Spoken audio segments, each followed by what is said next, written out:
오늘 우리가 함께 나눌 말씀의 제목은 복 있는 자여 기뻐하라 입니다. 지난주까지 누가복음 9장 말씀을 함께 나눴고 오늘 이제 10장 이렇게 넘어와서 17절부터 24절까지의 구절을 살펴보게 될 텐데 사실 계속해서 9장부터 시작된 사실은 복음서들 전체가 항상 두 가지 내용을 이야기하고 있다라고 얘기했죠. 예수님이 누구이신지 그리고 예수 안에서 그 제자들이 누구인지 제자도를 이야기한다라고 이야기를 했는데 특별히 이 9장부터 시작된 제자도에 대한 이야기, 예수가 누구인지 예수의 정체성에 근거한 그 제자도가 어떤 것인지를 보여주는 이야기가 사실은 이 10장에도 연결되고 있습니다. 그래서 9장 끝나는 부분까지 우리 지난주부터 봤던 변화산 사건과 또 제자들이 얼마나 간절하게 우선순위를 두고 예수님을 따라야 하는지에 대한 이야기가 쭉 9장까지 나온 이후에 오늘 우리가 읽지는 않았지만 10장 앞부분에 보면 맨 앞부분에 보면 예수님을 따르던 무리들 중에서 70인을 세워서 파송하시는 이야기가 나옵니다. 그리고 오늘 우리가 읽었던 17절부터는 그 파송받았던 자들이 다시 돌아와서 그들이 겪었던 사역의 이야기를 예수님께 하고 또 예수님 그것에 대해서 코멘트를 해주시는 그런 이야기를 우리가 보게 됩니다. 지난주 변화선 사건을 다시 한번 우리가 상기해 본다라고 한다면 예수님이 누구이신지가 다시 한번 이 70인들이 파송되기 전에 예수님의 수제자들에게 드러나게 된 그런 일이라고 볼 수 있는데요. 영광의 하나님이 예수 안에서 실제 역사 가운데 들어오신 거예요. 그게 예수 사건이요. 그게 사실은 복음의 핵심이며 예수님의 정체성을 잘 보여주고 있는데 그분이 70인을 파송하고 있습니다. 혹시 영어 성경을 가지고 있는 경우에는 아마 이게 왜 이러지? 이런 생각이 들 거예요. 왜냐하면 영어 성경 대부분의 영어 성경들 특히 이제 요즘에 사본학이 많이 발달되고 그 사본들의 좀 더 원본에 가까운 거를 취하려고 하는 그런 컨텍스트에서는 72라고 이야기를 합니다.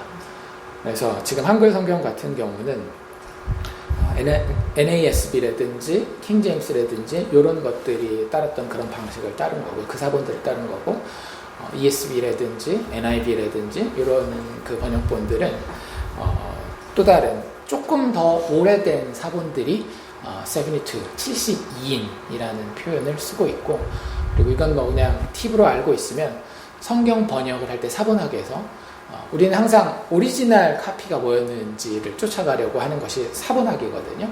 그래서 사본학의 큰 원리 중에 하나는 뭐냐면 더 어려운 리딩이, 더 hard reading, 이게 어떻게 말이 되지 하는 이게 더 오리지널 카피에 가깝다라고 봅니다. 왜냐하면 대부분의 이 스크라이브들, 그 서기관들, 성경을 받아 쓰는 사람들의 특징이 뭐냐면 이게 이렇게 해야 말이 될 것 같은데 라고 해서 assimilation이라고 해서 그 전체 문맥이나 성경의 문맥에 맞게 이걸 좀 말이 되게 쓰려고 하는 경향이 있어요. 우리도 그렇잖아요.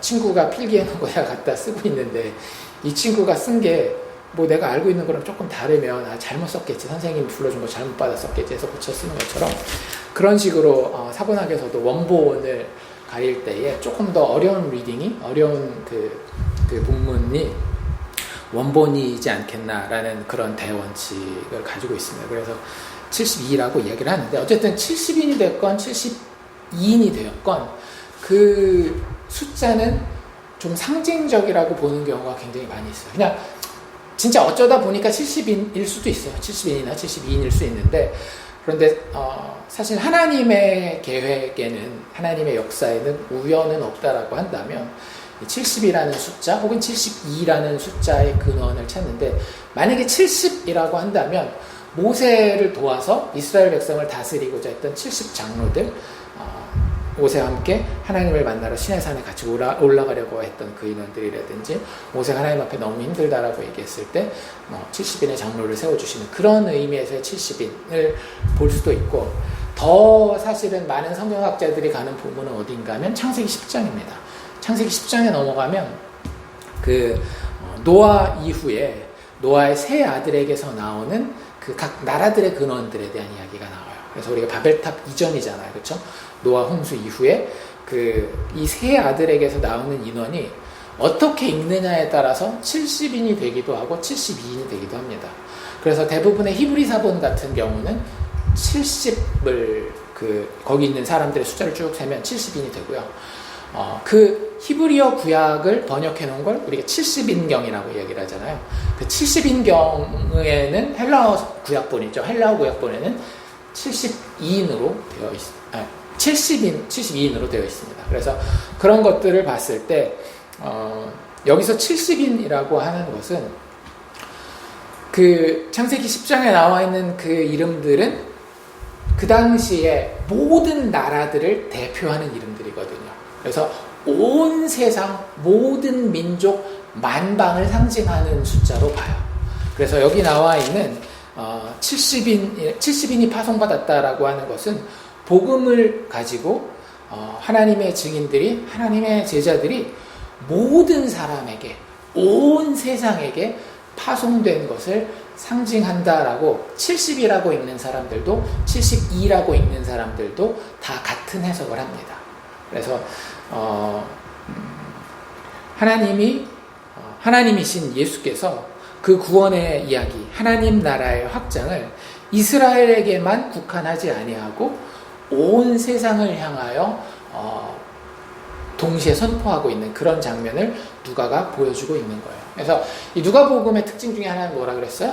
이 독자가 이방인들이라는 이야기를 했잖아요. 그래서 나머지 공관복음서에서는 12제자가 파송되는 이야기만 나옵니다.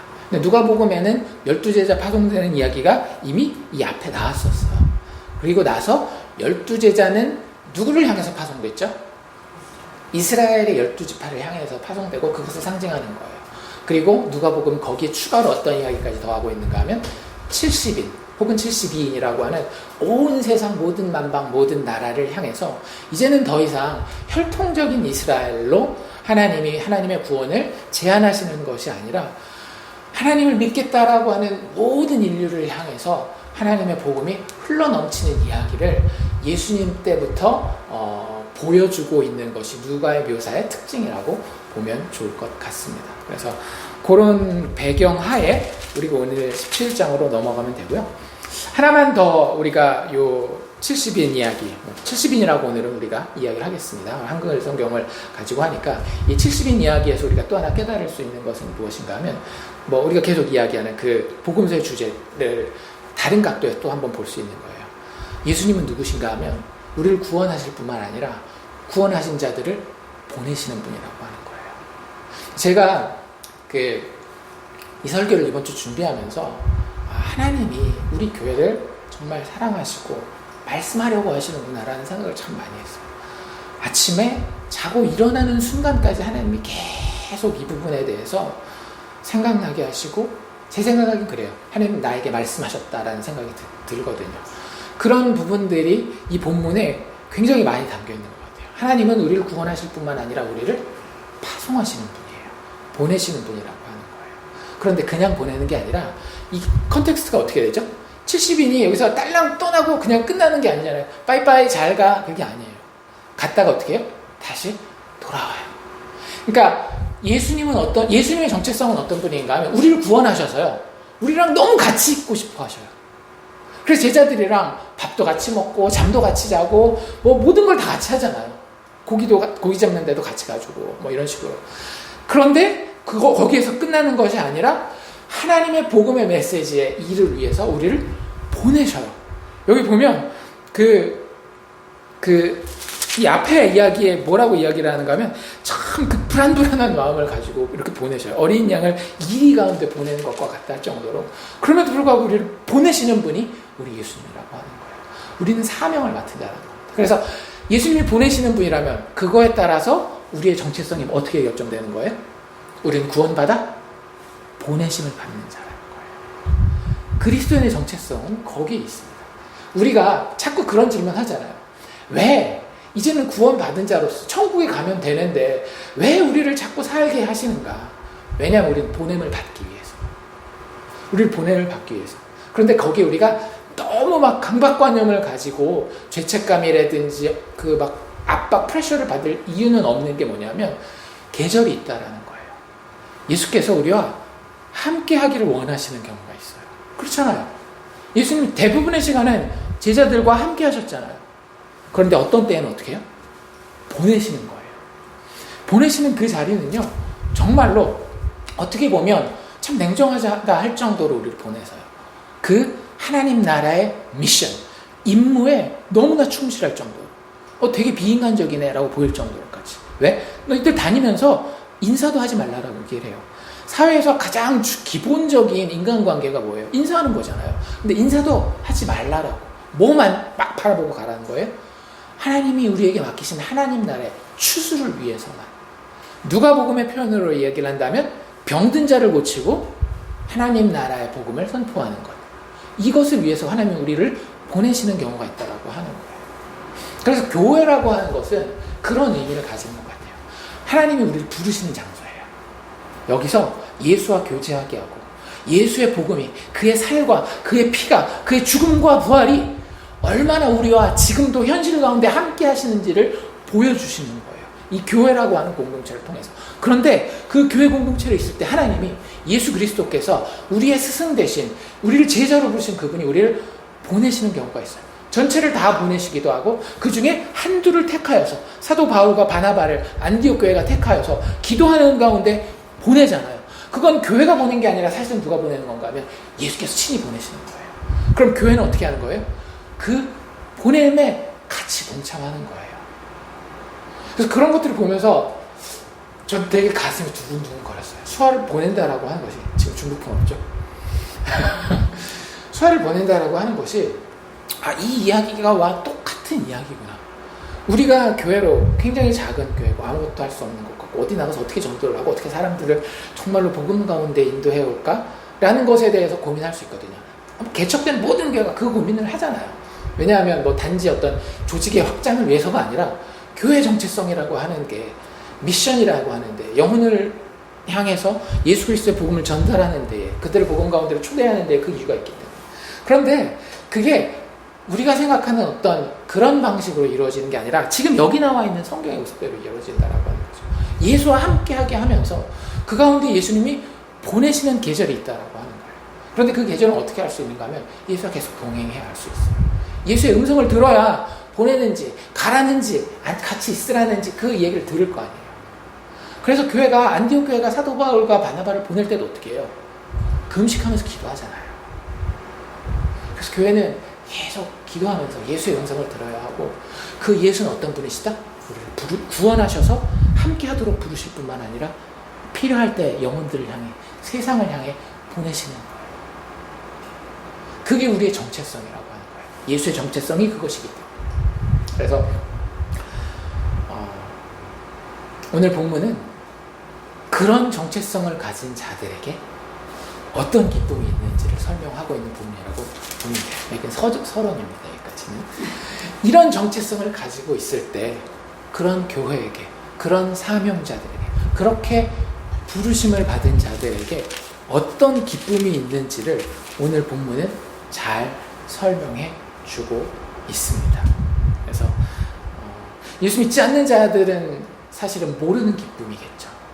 물론 예수 믿지 않는 경우도 체험할 수는 있는 기쁨이긴 해요. 조금 이따 우리가 설명을 하겠지만, 하지만 예수 믿는 자들에게는 정말로 세상이 도저히 같이 공유할 수 없는 그런 예수 믿는 믿음을 가지게 되었기 때문에, 예수께서 내 안에 살게 되었기 때문에 생기게 된 그런 기쁨의 이야기가 오늘 여기 나와 있습니다. 그래서 본문으로 이렇게 들어가 보면은요, 예수와 함께 하다가 보냄을 받은 자들이 가지게 되는 기쁨이 있다라는 것을 우리에게 보여줍니다. 17절에 이렇게 이야기하죠. 70인이 돌아왔는데 그냥 돌아오는 게 아니라 어떻게 돌아와요? 기뻐하며 돌아와요. 이게 우리의 기쁨입니다. 70인이 돌아오는데 기뻐하며 돌아와요. 근데 그 이유가 있죠. 뭐예요? 주여, 주의 이름이면 귀신들도 우리에게 항복하도이다. 여러분들 예수의 이름으로 부르심을 받고 또 보내심을 받은 자들에게는 어떤 기쁨이 있는가 하면요, 예수 제자로서 예수 안에 있는 하나님 나라의 능력과 승리를 체험하는 기쁨이 있습니다. 세상이 이야기하는 세상적인 성공을 이야기를 하는 게 아니에요. 예수 이름이 가진 능력을 체험하는 거예요. 그러니까 이건 기복신앙과는 조금은 다릅니다. 그래서 우리가 예수 이름으로 섰을 때, 그 복음 가운데에 그 증인이 되었을 때에 느끼게 되는 악한 영을 물리치는, 세상을 압도하는 그런 기쁨을, 그런 능력을 체험하게 되는 기쁨이 있다라고 하는 거예요. 정말로 예수 이름이 박히지도 않을 것 같은 그 심령에 예수의 이름이 정말로 들어가서 그 마음이 부드러워지는 것을 본다든지, 정말로 그 예수의 이름이 선포되는, 복음이 선포되는 그곳에 놀라운 하나님의 축복과 눈에 보이는 기적들이 일어나는 이런 일들을 우리는 체험할 수 있는 존재라고 하는 거예요. 어떤 방식일지 우리가 그걸 뭐라 그래야 될까? 제한할 필요는 없어요. 어떤 현장에서는 정말로 병이 낫는 그런 기적일 수도 있고요. 어떤 현장에서는 정말로 망해가던 사업장이 회복되는 것일 수도 있고, 어떤 현장에서는 정말로 피폐했던 가정이 정말로 하나님의 풍성한 사랑으로 다시 살아나는 그런 모습일 수도 있고요. 아니면 진짜 개인 대 개인으로 그 사람의 마음이 예수를 향해서 움직이는, 악한 영의 세력에서 하나님을 싫어하고 예수를 향해서 관심도 가질 수 없었던 그 마음에서 하나님을 향해 그 생명이 깨어나는, 영혼이 깨어나는 그런 경험일 수도 있어요. 그런데 도저히 인간의 눈으로는 가능성이 없어 보이는 그곳에 예수 복음이, 예수의 이름이 선포되는, 예수의 이름이면 귀신들마저도 항복하는 그런 정말로 흥미진진한, 즐겁고 재밌고 정말로 감격하게 되는 그런 것들을 경험하게 되는 그런 기쁨이 있다라고 하는 거예요. 그래서 18절에 예수님도 그 기쁨이 어떤 건지 알고 같이 설명해 주시죠. 뭐라고 이야기를 해요? 내가 사탄이 하늘로부터 번개같이 떨어지는 것을 보았노라 라고 이야기를 하잖아요. 과연 이게 어떤 장면을 이야기하는 것인지는 신학자들마다 의견이 좀 다릅니다.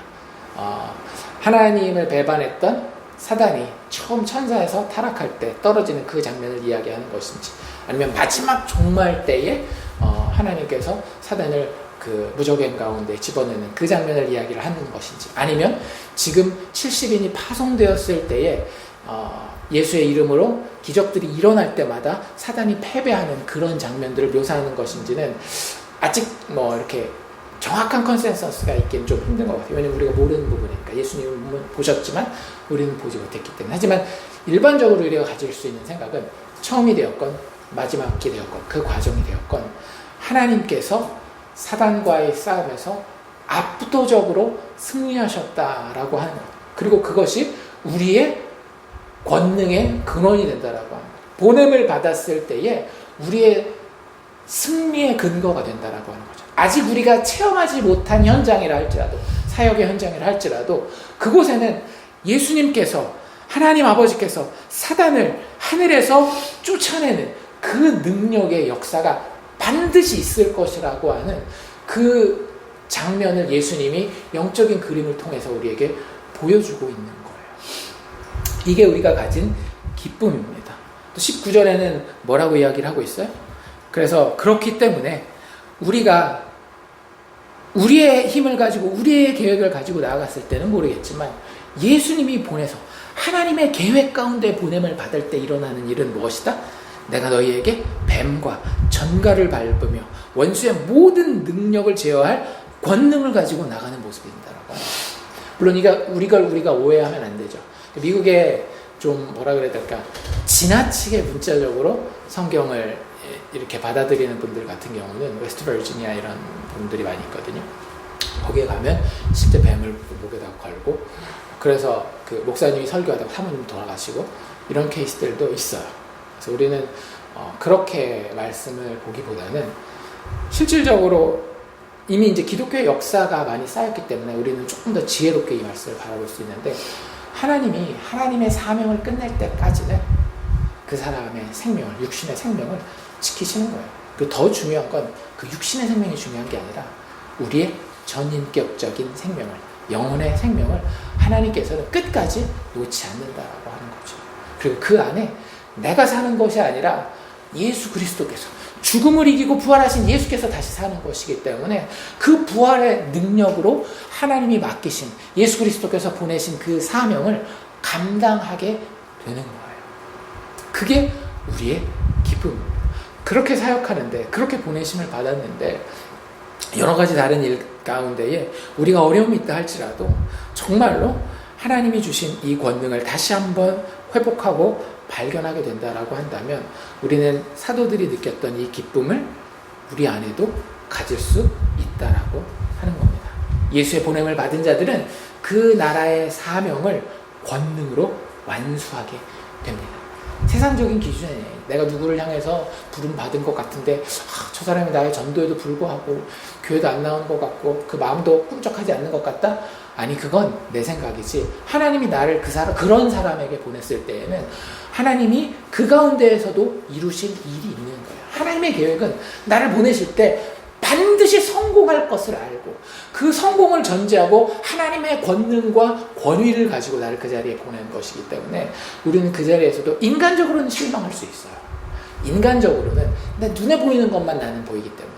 하지만 하나님의 계획을 우리가 신뢰한다라고 한다면 어떤 상황 가운데서도 우리가 보냄받은 그 현장에서 하나님의 능력이, 예수의 그 귀하신 이름이 모든 악한 세력을 정복하고 그들을 항복하게 하는 그런 능력을, 권위를 체험하게 된다라고 하는, 승리를 체험하게 된다라고 하는 것이 성도들이 살면서 특별히 보냄을 받은 자로서 체험하게 되는 기쁨이라고 하는 것입니다. 자, 그런데 여기에는 한 가지 우리 조심해야 될 점이 있어요. 예수님이 거기에서 본인의 말씀을 끝내시지 않으시죠. 한 절 더 있습니다. 20절인데요. 다시 한번 같이 읽어봅시다. 시작. 그러나 귀신들이 너희에게 항복하는 것으로 기뻐하지 말고 너희 이름이 하늘에 기록된 것으로 기뻐하라 하시니라. 자, 예수님의 첫 번째 권면이 나옵니다. 제자들이 이런 기쁨을 가질 수 있어요. 이거 자체가 나쁜 건 아니에요. 그런데 하지만 예수님은 바로 제자들의 이런 기쁨에 위험성이 있음을 간파하시고 경고하고 계십니다.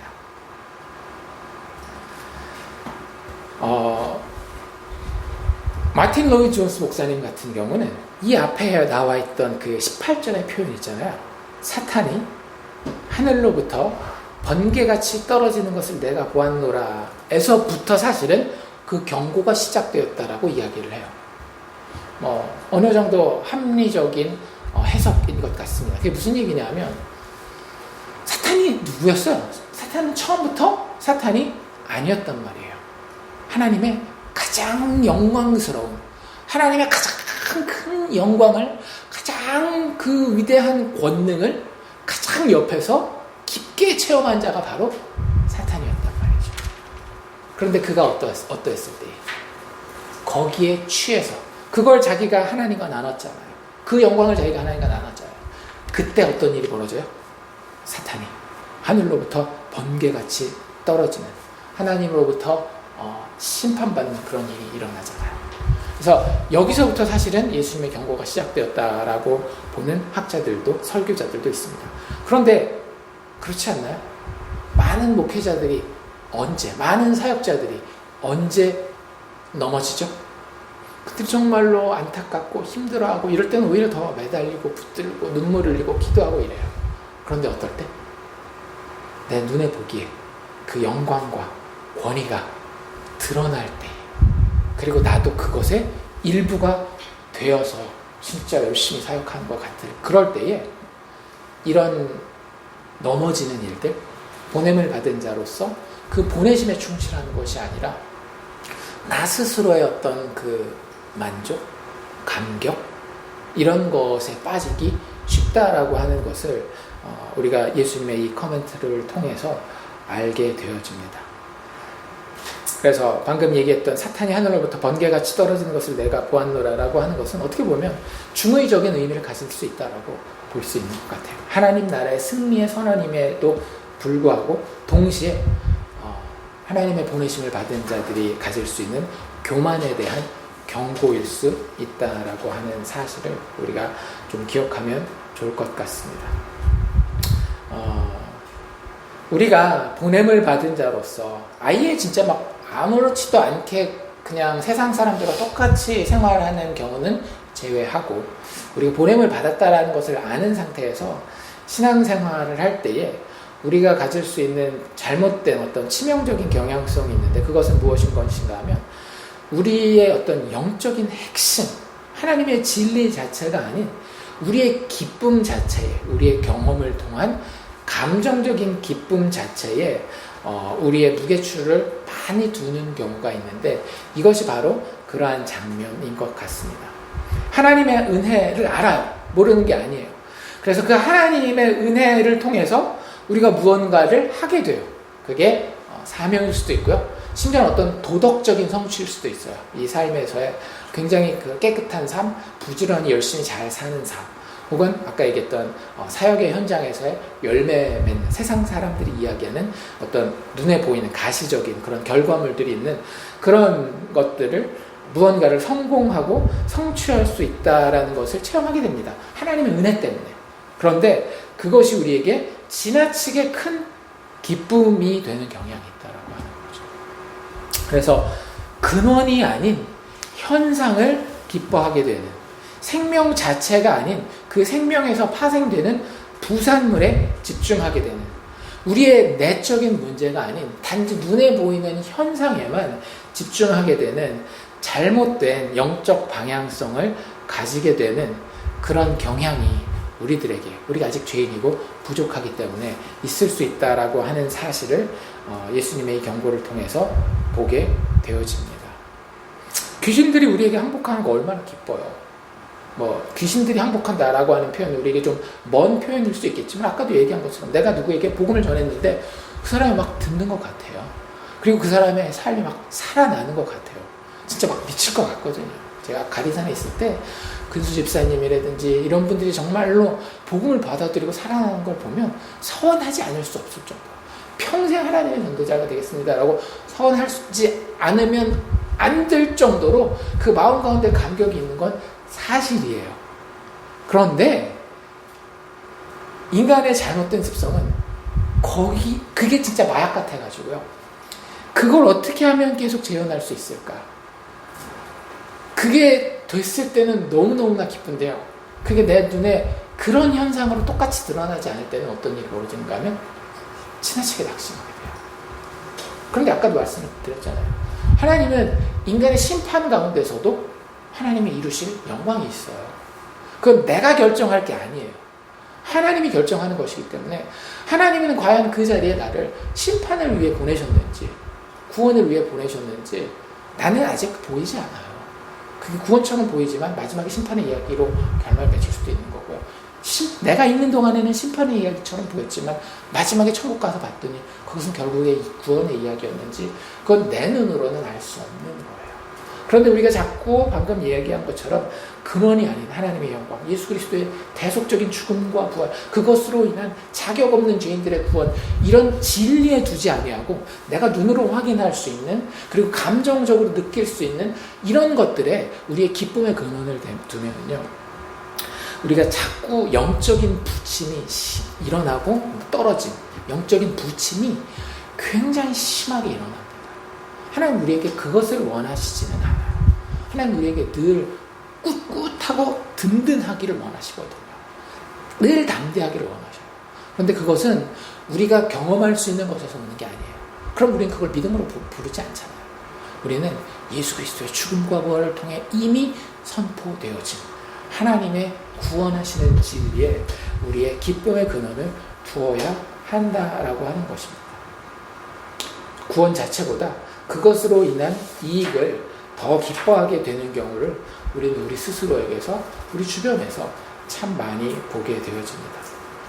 인생에서, 아까도 얘기하지만 인생에서 하나님의 축복을 기뻐하는 것이 당연하고 이게 또 나쁜 건 아니에요. 그거는 맞아요.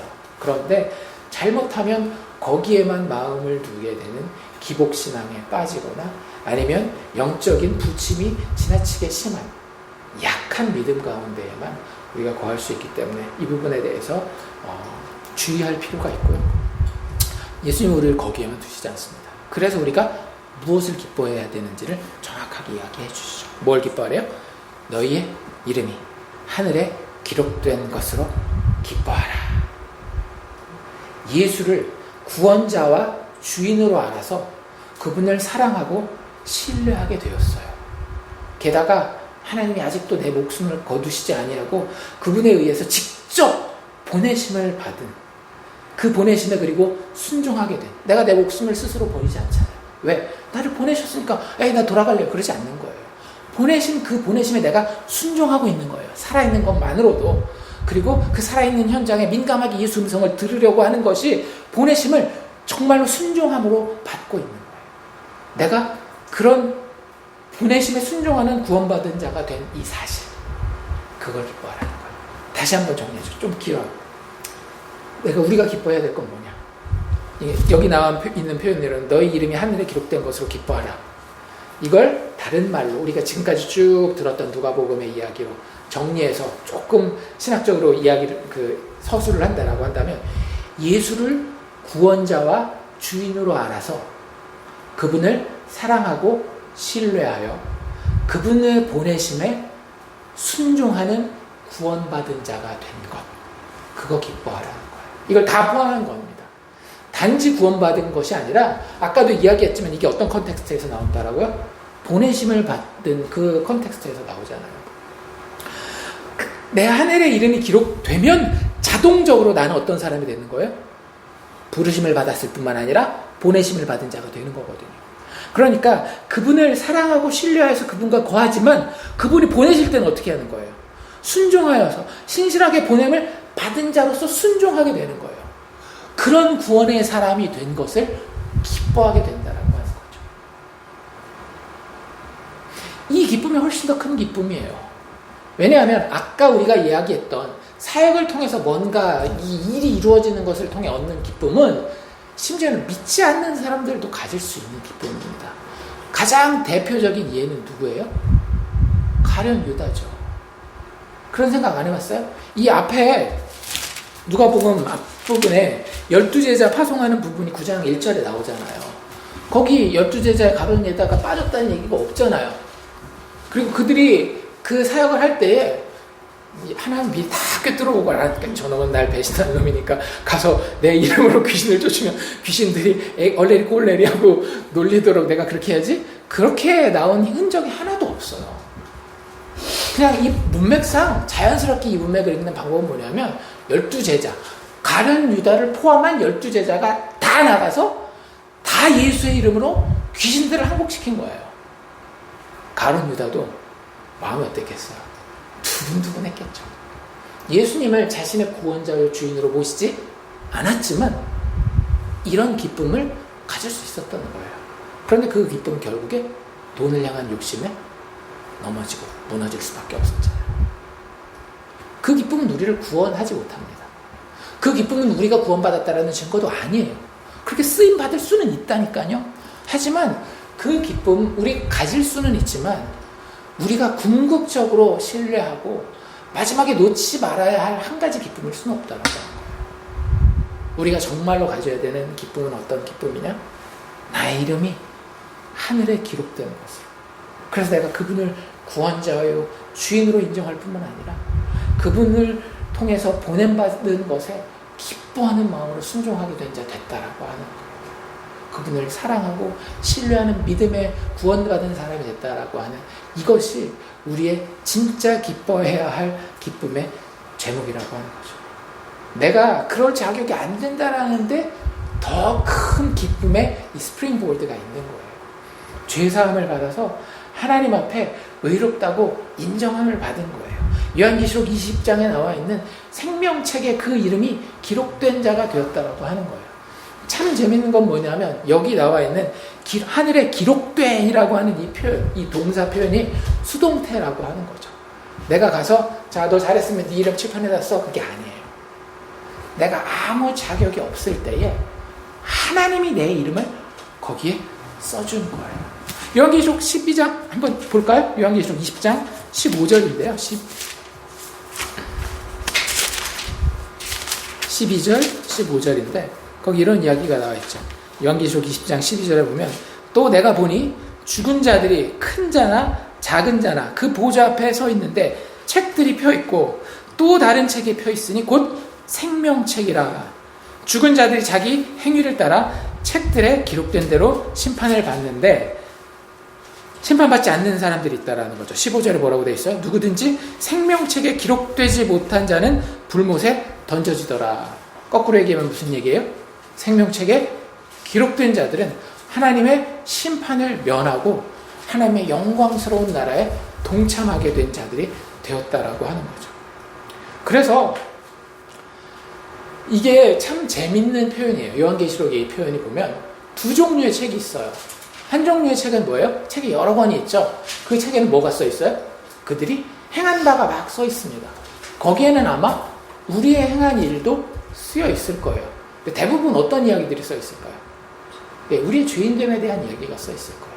우리가 행위로 다른 사람들도 알아볼 만한 그런 나쁜 일을 한 것뿐만 아니라 우리의 마음에서부터 얼마나 사악하고 얼마나 이기적이고 다른 사람을 향해서 얼마나 간사한 마음을 가졌는지, 무엇보다 더 중요하게 하나님을 향하여서 얼마나 그분을 시기하고 질투하고 그분을 대적하는 마음을 가졌는지가 그 책에 다 기록되어 있을 거예요. 그런데 우리 이야기도 거기 다 기록되어 있음에도 불구하고 또 다른 한 책이 있다라고 하는 거죠. 우리를 구원하는 책. 거기엔 아무것도 기록되어 있지 않아요. 뭐만 기록되어 있어요? 우리 이름만 기록되어 있어요. 그 책은 아마 예수의 피로 덮여있는 책일 것 같아요. 예수의 피로 덮여있는 그 생명의 책에 이름을 하나님이 기록하신 거예요. 그래서 더 이상 우리는 doing, 행위를 가지고 하나님의 심판대 앞에 서는 자가 된 것이 아닙니다. 우리는 being, 하나님이 인쳐주신 그 지위, 예수 그리스도의 죽음과 부활을 통해서 우리가 되게 되어진 그 정체성에 의해서 하나님의 심판대 앞에 서게 된다라고 하는 거죠. 이 구원이 오직 하나님의 은혜로 값없이 나에게 주어졌기에 내 이름이 거기 기록되어 있다는 거죠. 그걸로 기뻐하라는 거예요. 우린 그 기쁨으로 계속 돌아가야 합니다. 특별히 우리가 보냄받았을 때. 왜? 우리는 보냄받게 되면 인간은 그래요. 본능적으로 그 일에 집중하게 돼 있어요. 일에 집중하면 일의 성패를 보게 됩니다. 세상이 보는 기준이죠. 내가 이 일을 가지고 이런 목적을 했으면 그 목적대로 그림이 이루어지는지 안 이루어지는지. 그런데 그 자리에서 특별히 어떻게 하라고요? 얘기하잖아요. 그것으로 기뻐하지 말고 이것으로 기뻐하라는 거예요. 예수님이. 보냄을 받은 너희들이요. 너희들의 사역의 그 현장에서, 그 사명의 현장에서, 보내심을 받은 그 자리에서 그것으로 기뻐하지 말고 이것으로 기뻐하여라. 구원이 오직 하나님의 은혜로 값없이 나에게 주어져서 내 이름이 내가 기록하지 않았음에도 불구하고 예수님의 피 묻은 그 손으로 거기에 생명책에 내 이름이, 하늘에 내 이름이 기록된 그것으로 기뻐하라는 거예요. 또 한 가지 우리가 여기서 볼 수 있는 건 뭐냐면 이 기록되었다라고 하는 이 단어가 완료형이라고 하는 거예요. 우리의 구원은 앞으로 이루어질 것이 아닙니다. 내가 무엇인가를 더 하느냐 안 하느냐에 따라서 된 것이 아니라 심지어 여기 제자들은 어떤 상태였어요? 이 70인들은 예수 그리스도의 죽음과 부활을 알지 못하는 상황이었어요. 그럼에도 불구하고 하나님의 종말론적인 관점에서는 그들의 구원은 이미 완성되었으며 영원한 것이라고 하는 거예요. 그 마틴 로이드 존스 목사님이 참 진짜 멋진 비유를 들었는데 그런 얘기를 하는 거예요. 그 하나님의 보내심을 받은, 구원받은 하나님의 제자들의 인생을 소포라고 생각해봐요. 그 소포에 목적지가 기록되어 있으면 그 소포는 실패하지 아니하고 그 목적지에 도착한다라고 하는 거예요. 우리는 주인의 이름이 최종 목적지로 새겨진 소포입니다. 다시 한번 우리의 인생은요, 우리 주인 예수 그리스도 하나님의 이름이 새겨져 있어요. 뭘로? 최종 목적지로. 내가 가야 할 마지막 곳은 어디예요? 예수, 하나님 나라로 나에게 새겨져 있는 거예요. 우리는 그 이름을 받은 사람들입니다. 그래서 이게 완료형으로 써 있는 거예요. 아직은 거기 가는 중이에요. 그렇죠? 그런데 결국엔 어떻게 돼 있어요? 가게 돼 있어요. 내가 얼마나 개판을 치는, 그래서 개판을 치는 얘기가 아니라 내가 얼마나 부족하냐, 내 사역이 얼마나 내가 보기에 혹은 사람들이 평가하기에 성공적이냐 아니냐에 나의 최종 목적지가 달려있지 않다고요. 나의 최종 목적지는 나의 이름을 생명책에 기록하신 그분에게 달려있어요. 그리고 나에게는 그분의 이름이 주어져 있습니다. 새겨져 있어요. 그래서 우리의 구원이 영원하고 완성되는 것입니다. 그렇게 이미 기록되어 있기 때문에 기뻐하라는 거예요. 그러니까 예수님의 말씀을 우리가 새겨서 곱씹고 성령의 도우심을 우리 마음 가운데 다시 한번 깨닫게 되잖아요. 우리는 항상 사는 자리로 가게 되어 있습니다. 기쁨의 자리요, 평안의 자리요, 승리의 자리로 가게 되어 있어요. 절대 우리의 경험이나 감정이 이끌지 못하는 그 자리로 우리를 데려다 주는 것이 바로 이 복음의 진리입니다. 너희의 이름이 하늘에 기록된 것으로 기뻐할 수 있는 그 자리. 이게 바로 예수님이 우리에게 주시는 권면이에요. 이것으로 기뻐하지 말고 이것으로 기뻐하여라. 우리가 기뻐할 수 있는 그것 예수님은 다 알고 다 이해하십니다. 그런데 그 기쁨이 우리를 절망으로 이끌 수 있다는 것도 알고 있기 때문에 그것에 너무 깊게 우리의 발을 담그지 아니하고 정말로 하나님이 원하셨던 그곳으로 이끌고 계시는, 나로 나의 높은 곳에 이르게 하시는 하박국의 그 고백처럼 정말로 그 사냥이 그 절벽에 밟을 것도 없어 보이는 거기에서 복음의 진리의 그 기초를 밟고 올라가서 나로 나의 높은 곳에 거하게 하시는 그 기쁨의 높은 곳에 이르게 하시는 것이 예수 그리스도의 진리라고 하는 거예요. 한 가지 더 우리가 살펴볼 것은 그 뒤에 나오는 이야기인데요. 예수 그리스도의 기쁨입니다.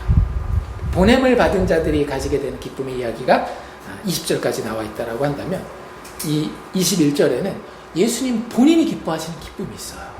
사실은 근데 이게 우리의 기쁨이기도 해요. 앞에 이야기한 것과 어느 정도 겹칠 수는 있겠지만 성경에 보면, 복음서에 보면 예수님이 기뻐하시는 이야기가 많이 나오진 않습니다. 그런데 그 중에서도 예수님이 이렇게 크게 기뻐하는, 헬라어 표현으로 봤을 때 이렇게 크게 기뻐하는 데는 여기가 유일해요. 누가복음의 2장면입니다. 뭐가 그렇게 기뻤길래 예수님의 기쁨이 있느냐. 이게 우리의 어떤 영적인 기쁨을 정말로 더 극대화하는 또 한 가지 힌트가 될 수 있거든요. 이렇게 이야기를 하죠. 예수님이 그때에 성령으로 기뻐하셨다라고 얘기해요. 그러니까 예수님의 모든 것은 자기 자신에게서 나오는 것이 아니에요. 하나님 아버지에게서 성령의 감동하심을 통하여 예수님은 그 기쁨의 근원을 얻게 되는데, 기뻐하시면서 그 기쁨의 내용을 이르십니다. 말씀하실 때 뭐라고 이야기를 하시죠? 천지의 주제이신 아버지요, 모든 하늘과 땅과 역사와 인생을 주관하시는 주권자 내 아버지요. 하나님이 어떤 분이신지 분명히 알고 있어요. 얼마나 영광스러우시며 그분의 수준이 어느 정도 위에 있는지를 최대한 높게 표현하는 겁니다. 천지의 주제이신 아버지요. 그런데 그 아버지가 하는 이것 때문에 예수님 너무 기쁘다라는 거예요. 그렇게 높고 위대하신 분이 뭐예요? 이것을, 하나님의 그 영광 나누심을, 하나님의 그 회복하심을, 하나님의 구원을 지혜롭고 슬기로운 자들에게는 숨기시고 어린아이들에게는 나타내시는 그것. 내가 너무나 감사하고 내가 그것 때문에 기쁩니다. 그렇게 얘기를 하고 있는 거예요. 이렇게 된 것이 아버지의 뜻이군요. 그거 아세요? 내가 진짜 이게 맞다라고 생각하는데 대부분의 사람들이 그렇게 생각하지 않아요. 그런데 그런 사람을 딱 만나요. 좀 진짜 기쁘지 않아요? 세상에서 돈 버는 거 막 이런 거 즐거워하는 사람들이 막 많은 중에 나는 어떤 음악을 좋아해요. 옛날에 우리 그 일본 가수 얘기한 적 있었잖아요. 일본 가수가 그 자기 주변에 맨날 공부하고 이런 애들이 있는데 자기 신발에 자기가 좋아하는 밴드 딱 사진 새겨가지고 갔는데 어떤 친구가 와가지고 너도 그 밴드 들어? 했을 때 그 기쁨. 우와, 너무 기뻐요. 그러니까 나와 똑같은 어떤 그 의에 대한 정의를 가지고 있는 그런 사람을 만날 때 가지는 기쁨이 있거든요. 성삼위일체 하나님이 가지신, 삼위일체 안에서 가지신 교제의 기쁨은 그런 기쁨이에요. 예수는 어떤 분이는가 하면 보면 불쌍한 자들 보고 우시는 분입니다. 그렇잖아요. 우리가 그것은 역사를 통해서, 증인들을 통해서 우리에게 다 드러났잖아요. 정말로 죄를 초계와같이 심판하시고 불쌍하시는 심판주이시면서 동시에 예수님은 불쌍한 자들을 불쌍히 보시는 분이에요. 그들의 죽음을 앞에 놓고 눈물 흘리시는 분이 예수님이십니다. 그런데 예수님이 그 일을 누구에게서 발견한 거예요? 아버지에게서 발견한 거예요. 아, 하나님이 이루고자 하는 그 구원이, 하나님이 받고자 하는 영광이 이런 거였구나. 물론 알고 계셨죠. 그런데 예수님은 늘 그것에 감격하신 것 같아요. 그것을 다시 한번 발견할 때마다 감사하고 기뻐하고, 이게 예수님의 어떤 뭐라 그래야 될까? 영성이라 그래야 될까요? 인간으로서의 영성인 것 같아요. 내 아버지가 진짜 이런 분이구나. 잘난 자들, 정말로 여기 나와 있는 대로 지혜롭고 슬기로운 자들, 자기가 뭔가 할 수 있는 자들이 아니라 할 수 없어서 손잡아주기만 바라는, 떠먹여주기만 바라는 그런 어린아이들 같은 자들을 손잡아 일으키고 구원하기 원하시는, 정말로 능력 없는 자들을 보내서 세상에 소망 없는 자들을 구원하시는, 이걸 예수님 지금 보고 있는 거잖아요. 이 70인들이 얼마나 대단했겠어요. 12제자도 나중에 십자가 앞에서 다 그렇게 도망가는 자들인데, 그런 자들을 사용하셔서 그것보다 더 못한 자들을 구원하여 내시는 그 하나님의 불쌍히 여기시는, 은혜 베푸시는 그 모습이 예수님에게는 너무 좋았던 거예요. 아버지가 그런 분이야 라고 전해주는 성령 하나님의 마음은 또 어땠겠어요? 그러니까 우리가 섬기는 성삼위 하나님, 성부와 성자와 성령 하나님이 가진 기쁨이 그 기쁨이에요. 그 기쁨이 드러난 것이 우리에게는 복음이라는 단어를 통해 소개된 거죠. 복음이 뭐예요? 우리가 뭐 해라가 아니라는 걸 그렇게 이야기하잖아요.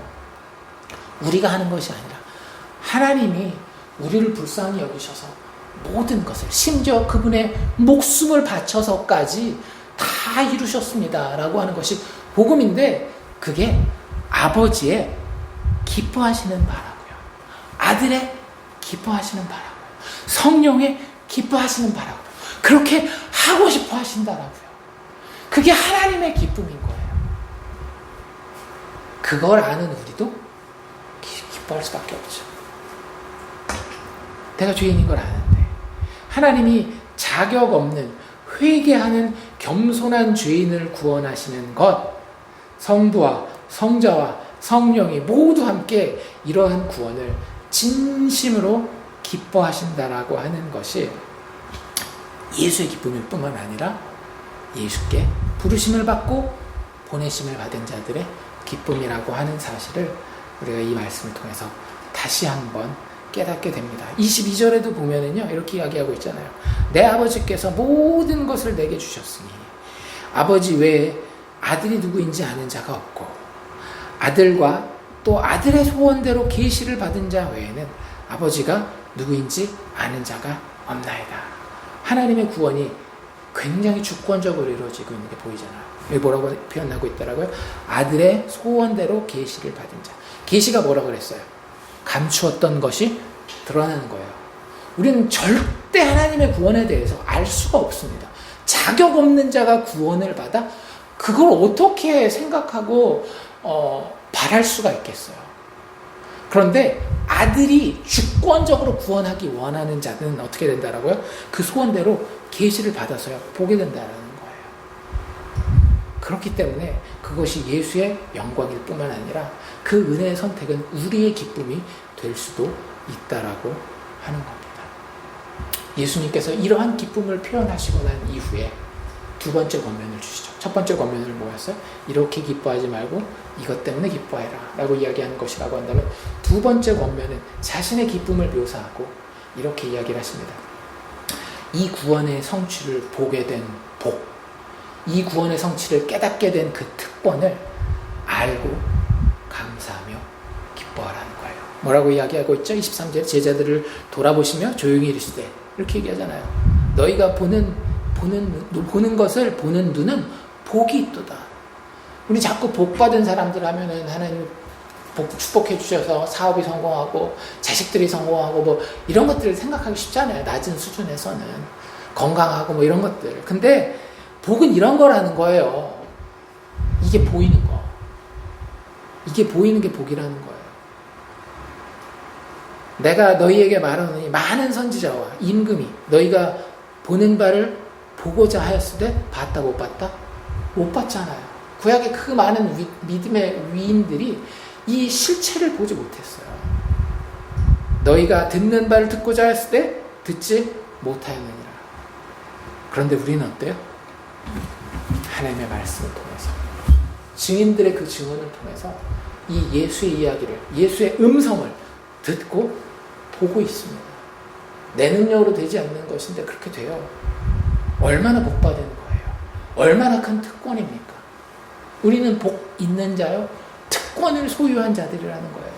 그러니 당연히 그것에 대해서 감사하고 기뻐할 줄 알아야 되는 거죠. 예수를 통한 자격 없는 죄인의 구원을 우리는 성령의 도우심을 통해서 우리의 눈으로 확인하여 보게 된 자들입니다. 그것이 우리의 부르심을, 보내심을 이끌고 가는 힘이 되어야 하는 거예요. 우리 기쁨의 이유가 되어야 된다고 하는 거죠. 그 엘리스터 베기라고 하는 그 목사님이 그분 설교에서 이 본문을 이야기를 하면서 이렇게 이야기를 하더라고요. 성도가 천국문 앞에 어떤 모습일까? 그 앞에서 우리를 심판하고자 하는 그 음성은 이렇게 얘기할 거예요. 당신은 어떻게 당신이 천국에 갈 거라고 말할 수 있습니까? 우리의 모든 속사람의 마음과 그 부패함과 잘못된 과거들을 알고 우리를 정죄하는 그 음성은 우리에게 그렇게 말할 거라고. 당신 어떻게 무슨 생각을 가지고 난 천국에 갈 것입니다 라고 말할 수 있습니까? 당신이 도대체 당신 누구라고 생각하시길래 천국에 간다는 겁니까? 그때 우리의 대답은 어때야 될까요? 난 쓰레기요. 난 쓰레기요. 그럼 그 음성은 우리에게 이렇게 이야기를 하겠죠. 어떻게 쓰레기의 이름이 하늘에 기록된단 말입니까? 왜냐하면 예수가 의인을 부르러 온 것이 아니라 죄인으로 회개하여 구원받도록 하기 위해 오셨기에 나는 내 이름이 천국에 기록된 것을 이 앞에서 고백합니다 하고 천국문에 들어가지 않겠냐라고 이야기를 하는 거예요. 여러분들, 우리가 인생을 사는 우리의 제자로서의 이 삶의 모습, 부름받고 보냄받는 이 삶의 모습은요, 세상을 향해 우리가 던지는 복음의 메시지인 거예요. 이것이 나의 간증이요, 이것이 나의 찬송이었어요. 아니, 내가 어떻게 감격적으로 하나님 때문에 변화받았느냐 그 얘기가 아니라 내가 이렇게 된 것 자체의 근원이 어디에 있다라는 거예요. 예수 그리스도의 죽음과 부활, 자격 없는 자를 하나님의 은혜로만, 하나님의 희생으로만 거저 회복시키고 완성하고자 하는 그 복음의 이야기가 내 이야기라고 하는 거예요. 내가 쓴 게 아니라 결국에는 하나님의 쓴 것이 내 인생의 이야기라고 하는 것입니다. 자격 없는 죄인을 구원하시기 너무나 기뻐하시는 전능하신 하나님이 예수 그리스도 안에서 직접 나의 이름을 하늘에 기록하셨기 때문에 복 있는 자요, 기뻐하십시오. 기뻐하십시오. 이것 때문에 요한계시록 3장에 그래서 이렇게 사도 요한은 고백하고 있어요. 예수님의 음성을 통해서 성도들에게 이렇게 이야기하고 있습니다. 내가 하나님의 이름과 하나님의 성, 곧 하늘에서 내 하나님께로부터 내려오는 새 예루살렘의 이름과 나의 새 이름을 예수님이 하시는 이야기예요. 예수님의 이름을 그 사람, 이기는 자라는 표현을 썼거든요. 그 앞에 보면 예수 믿게 되어서 악한 세력을 다 이기게 된 보냄을 받은 자들 위에 기록하리라. 예수의 이름을 우리에게 기록한다는 거예요. 그래서 우리의 이름이 하늘에 기록되게 되고, 그게 우리의 정체성이에요. 예수의 정체성이 부르시고 보내시는, 자격 없는 자를 그렇게 만드시는, 자신의 생명을 바쳐 그 하나님의 약속을 이루고야 마는 분이시기 때문에 그분을 통해 실제 부름받고 보내심 받은 자들의 정체성이 거기 있다고 하는 거죠. 내 이름이 하늘에 기록되어 있고 부족한 내 위에 예수 이름이 기록되어 있고 내가 그 안에, 그가 내 안에 거하는 그런 존재가 되었다라고 하는 것이 오늘 성경 말씀을 통해서 하나님 우리에게 주시는 말씀인 줄로 믿습니다. 다시 한번 권면합니다. 복 있는 자요, 기뻐하십시오. 기도하십시오.